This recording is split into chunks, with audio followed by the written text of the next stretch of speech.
She changed direction, zigged and zagged, looked back over her shoulder at a man's shout, and nearly stumbled.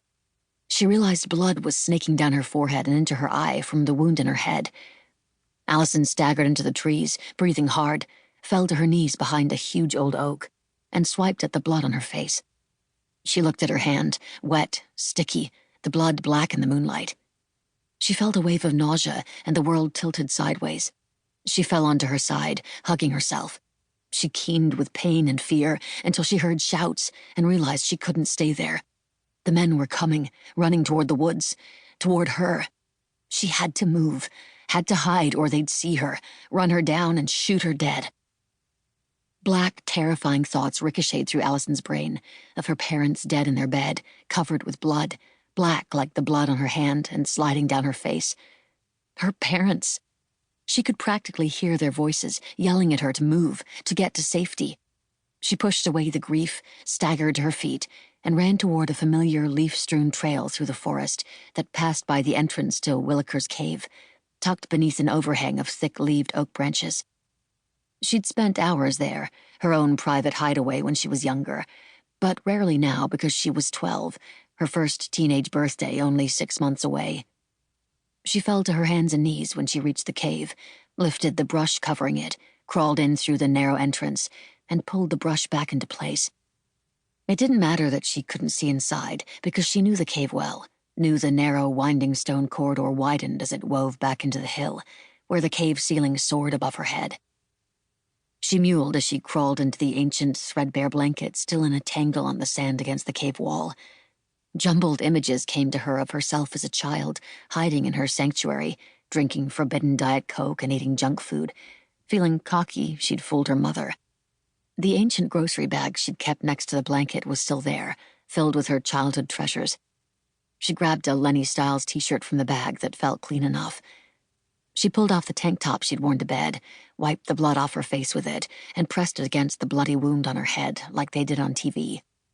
Her arm wasn't bleeding much, but it throbbed like a nail trying to shove through her flesh. When the bleeding stopped, she pulled on the t-shirt and sank back against the cave wall. Her head was still spinning. She wanted to vomit, so she focused on the ancient grocery bag. She felt frozen, so afraid her breath came out in gasps. She felt a new pain. She looked at her bare feet, scratched and a few cuts oozing blood. She hadn't felt a thing on her wild run, but now... Wait, was that voices? Men's voices? She slapped her fist against her mouth to keep the sob quiet. They'd followed her. They were close. Would they see the cave opening through the leaves and the brush? She scooted backward into the cave, around a corner, and waited, unmoving. Then she heard sirens, but knew it was too late to help her parents. She heard the men's voices, knew they were closer. They'd find her. She was crying as she pressed her back against the cave wall.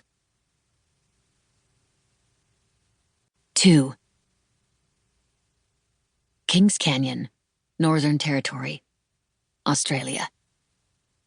It's all right, sweetheart. You're all right. You're safe. Come on, wake up. You had a nightmare. You're okay. I've got you. She heard his voice, a man's voice, and he was close, too close. Terror squeezed her throat, made her heart kettle drum.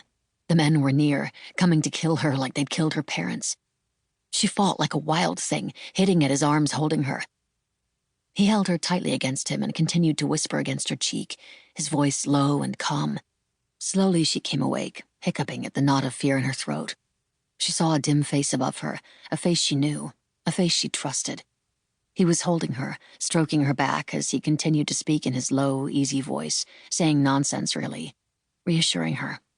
Finally, she knew who it was. Another nightmare. Allison whispered, "Uncle Leo?" Yes, baby, I'm here. It's all right. You're safe. I've got you. "I'm sorry."